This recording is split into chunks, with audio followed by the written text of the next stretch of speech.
आज हम लोग कबीर के पद के को भाग कबीर की साखी को पढ़ेंगे, जो कि पेज नंबर 100 में है। पहला देखते हैं, प्रथम साखी के माध्यम से कबीरदास जी क्या कहना चाहते हैं।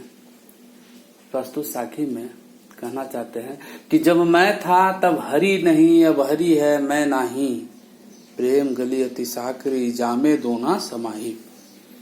कि जब मैं था अर्थात जब मेरे हृदय में मैं था, मैं का मतलब होता है अहंकार,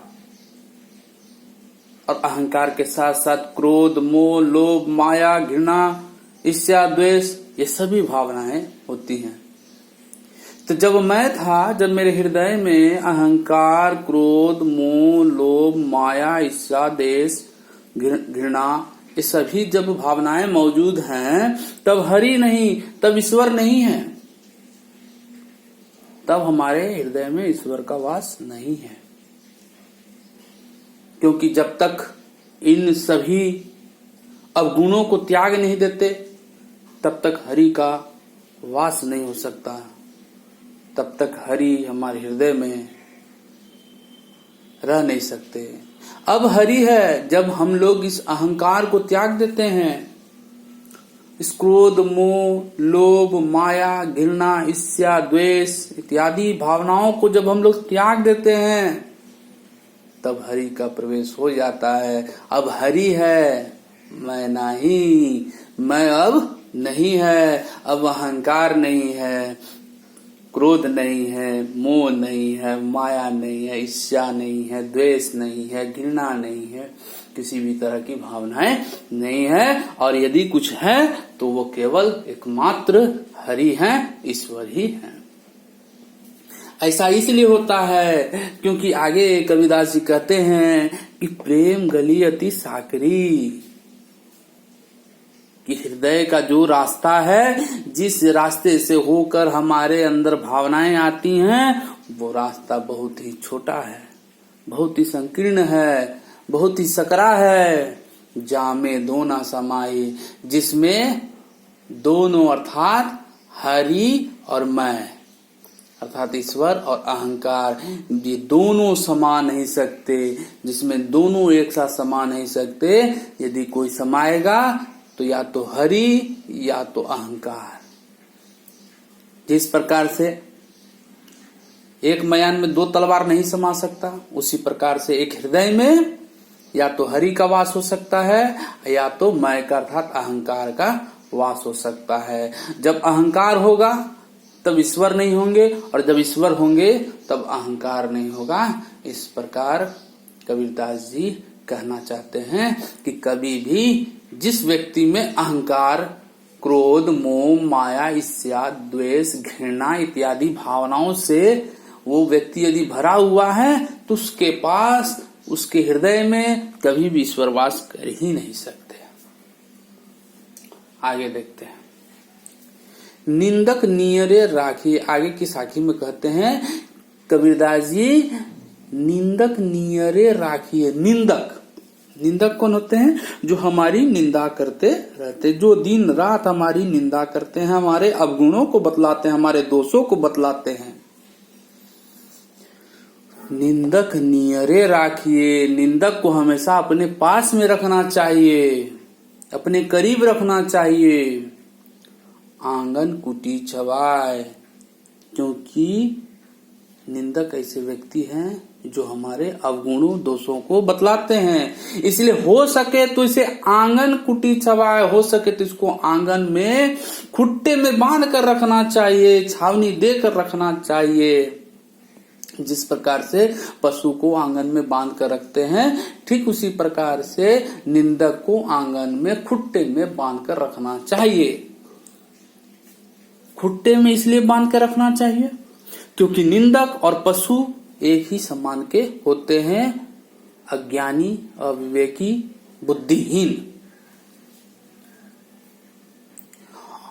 बिनु पानी साबुन बिना निर्मल करे सुभाए। अगले पंक्ति में कबीरदास जी कहना चाहते हैं कि ये निंदक ही हमारे स्वभाव, स्वभाव का मतलब स्वभाव, हमारे स्वभाव को स्वच्छ करता है, निर्मल करता है, शुद्ध करता है, पवित्र करता है। क्योंकि यह हमारे अवगुणों को दिन रात बतलाते रहता है और हम अपने अवगुणों को धीरे धीरे दूर करते जाते हैं और एक समय आता है कि हमारे अंदर का सारे अवगुण गुण में बदल जाते हैं। इस प्रकार बिनु पानी साबुन बिना, इस प्रकार बिना पानी और बिना साबुन के ही हमारे हृदय साफ, स्वच्छ, शुद्ध, पवित्र हो जाता है। आगे देखते हैं।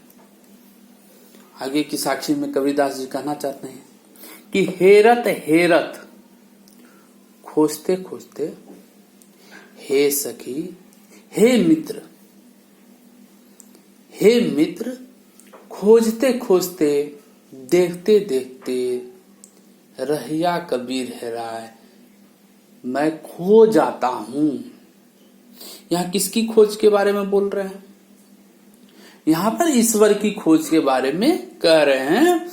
कबीरदास जी कहते हैं कि हे सखा, हे सखी, हे मित्र, मैं जब ईश्वर की खोज करते रहता हूं तो खोजते खोजते एक समय ऐसा आता है कि रहिया कबीर हेराय, कि कबीरदास जी खुद ही स्वयं ही खो जाते हैं।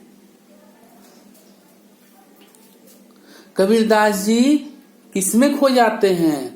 परमात्मा में खो जाते हैं। परमात्मा की खोज, ईश्वर की खोज करते करते स्वयं अपने आत्मा को भी जो है परमात्मा में समर्पित कर देते हैं। इस प्रकार आत्मा परमात्मा मिल जाता है और खुद का, स्वयं का अस्तित्व नष्ट हो जाता है। इसलिए बोलते हैं कि हेरत हेरत खोजते खोजते, हे सखी, हे मित्र, रहिया कबीर हेराय।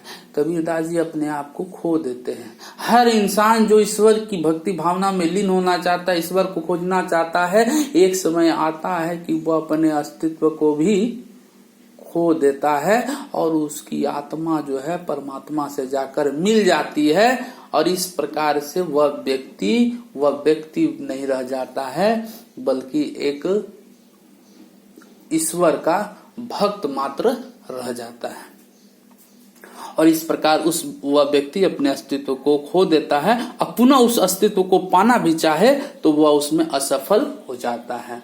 एक उदाहरण देते हुए कबीरदास जी यहाँ पे समझाना चाहे हैं कि बूंद समानी समुद्र में जिस प्रकार से समुद्र के जल में एक बूंद, जल का एक बूंद गिर जाए तो बूंद समानी समुद्र, बूंद जो है समुद्र में जाकर मिल जाता है।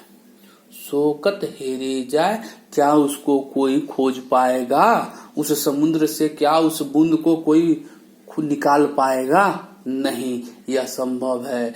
ठीक उसी प्रकार से जब हम ईश्वर की भक्ति भावना में पूर्ण रूप से विलीन हो जाते हैं, लिप्त हो जाते हैं, तब हम अपने अस्तित्व को खोज नहीं पाते हैं। हमारा अस्तित्व नष्ट हो जाता है और हम अपने आप को पूर्ण रूप से ईश्वर को समर्पित कर देते हैं और हमारी आत्मा परमात्मा से जाकर मिल जाती है।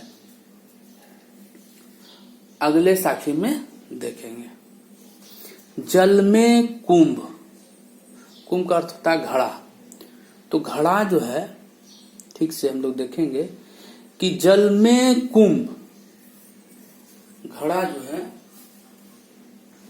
वो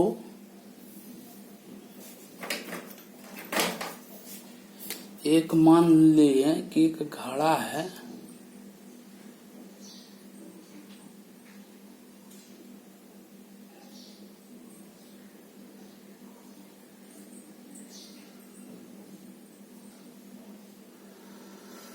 क्या है? जल में कुंभ। ये जल है,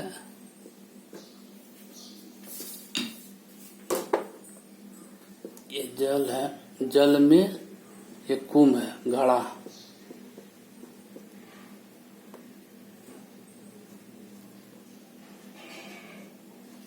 जल में कुंभ है और फिर कुंभ में जल है। कुंभ के अंदर भी जल है। बाहिर भीतर, बाहिर भीतर पानी, इधर भी पानी है, घड़े के बाहर भी पानी है और भीतर भी पानी है। फूटा कुंभ, जब ये कुंभ फूट जाएगा, टूट जाएगा, जल, इसका जल और इसका जल, दोनों का जल, जल जल ही समाना, एक दूसरे में समा जाएगा। यह तथ्य कथो ज्ञानी, इस तथ्य को ज्ञानी महापुरुष लोग कहते हैं। अब इसका अर्थ समझने का प्रयास करेंगे। ये केवल इसका अर्थ हुआ, ये समझाने का, लेकिन इसका आंतरिक अर्थ यह है कि जिस प्रकार से कुंभ जल के अंदर है, अर्थात घड़ा जल के अंदर है और घड़े के अंदर जल है और दोनों बाहर भीतर पानी ही पानी है। जब कुंभ फूट जाएगा, जब घड़ा फूट जाएगा, जल समा जाएगा। ये उदाहरण है। इसका आंतरिक अर्थ यह समझाने का प्रयास कर रहे हैं कि यह घड़ा हमारे शरीर के बराबर है। ये घड़ा जो है शरीर है, ये घड़ा जो है शरीर है और घड़े का अंदर का जल जो है आत्मा, और ये है ईश्वर।